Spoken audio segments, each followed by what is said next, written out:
maisus miļļumu, es gribēju virsū, es gribēju kastes aizvērtās. Oskars un Inga jau vairākas dienas kravā ceļa somas. Kastēs un maisos nonāk viss kopdzīves laikā sakrātais. Viņi nepārvācas uz lielāku savrupmāju, bet gan uz citu valsti. Lai nebūtu jātērē nauda, līdzi ņem gan veļas mašīnu, gan puķis podiņos, arī vietējos lauku labumus pirmajām pusdienām. Pat Latvijas kartupeļi brauks līdzi.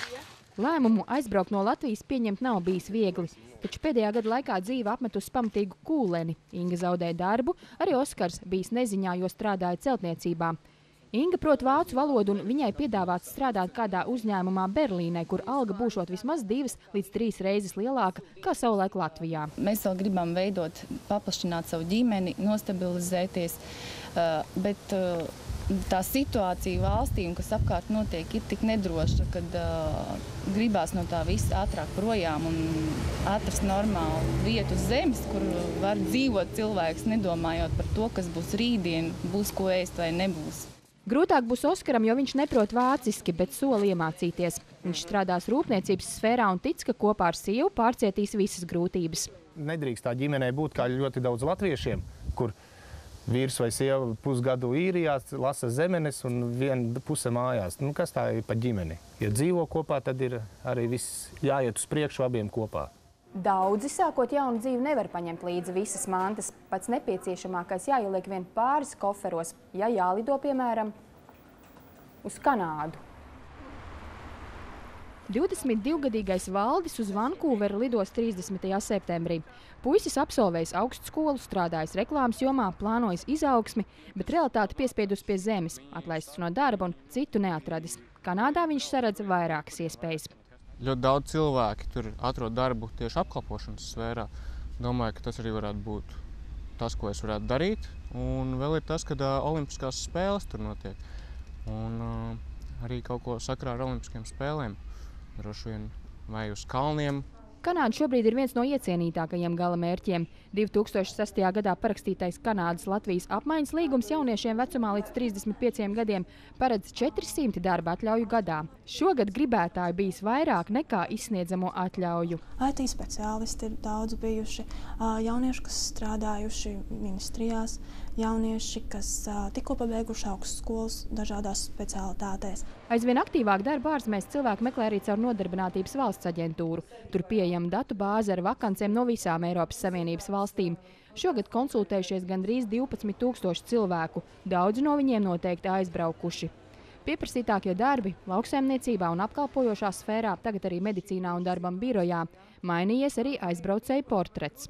Vidēja vecuma vīrietis, ekonomiski aktīvs no 25 līdz 45 gadu, robežās ar svešvalodu zināšanām un meklē vispieprasītākās valstis uz doto brīdi, kas arī varbūt saistās ar ekonomisko situāciju Eiropas Savienībā. Pirmajā vietā ir Lielbritānija, tad ir Skandināvijas valstis, Norvēģija, Dānija, Zviedrija, arī ir liela interese par Vāciju, Nīderlandi. Cik šobrīd latvieši pametuši Latviju, neviena institūcija precīzi nezina. Šī gada pirmajā pusē Pilsonības un migrācijas lietu pārvalde uzskaitījusi vien 3000 cilvēku. Tie ir tie, kas par savu jauno dzīvesvietu ārzemēs oficiāli paziņojuši. Viņu noteikti ir vairāk. Dažādos pētījumos minētais skaits par aizbraucējiem kopumā svārstās starp 50 un 100 tūkstošiem. Finanšu eksperts Ģirds Rungainis norāda, pirmais izceļotāja vilnis uz Īriju un Angliju Latvijas ekonomikai deva ievērojumu pienesumu. Cilvēki lielāko naudas daļu sūtīja ģimenēm uz Latviju. Pagājušajā gadā tādā veidā Latvijā ieplūduši 287 miljonu latu. Tagad situācija varētu mainīties.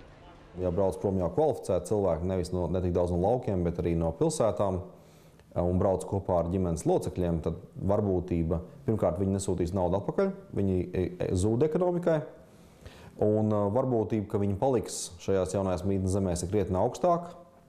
Līdz ar to viņi zudīs Latvijai iespējams uz visiem laikiem. Nekur es nebraukšu. Kā izmisīgs mēģinājums atturēt no aizbraukšanas darbspējīgos ir jaunā sociālā kampaņa, ko uzsācis advokāts Andris Grūtups. Klips aicina mīlēt savu zemi un kopā cīnīties par labāku valsti un nepamest Latviju. Taču daudzu lēmumu šis klips vairs nemainīs. Viegli nav atstāt dzimteni, saka Inga. Te iesākta mājas restaurācija, dārza iekārtošana, plānots ģimenes pieaugums. Taču labi gribas dzīvot jau šodien, nevis rīt var būt. Cilvēks tomēr dzīvo, mīl savu zemi, plāno attīstīties un ieguldīt savus spēkus, bet pretī saņem ļoti maz no valsts, kaut gan maksāt nodokļi un viss. Nevar cilvēks iedzīt strupceļā un sagaidīt, ka viņi būs lieli zemes savas dzimtenes patrioti. Tas vienkārši neiet kopā, jo cilvēkam tomēr pats svarīgākā. Tomēr viņš pats un viņa privātā dzīve. Tas ir jāsaprot. Uz Berlīni brauks līdzi arī kaķene Lucija, lai ir kāds, kas ielien klēpī un nomierina, ja uznāk stipras skumjas pēc Latvijas. Viss. Labi, braucam. Elīna Vītīrojas Brants, Andris Jasīnskis, LNT.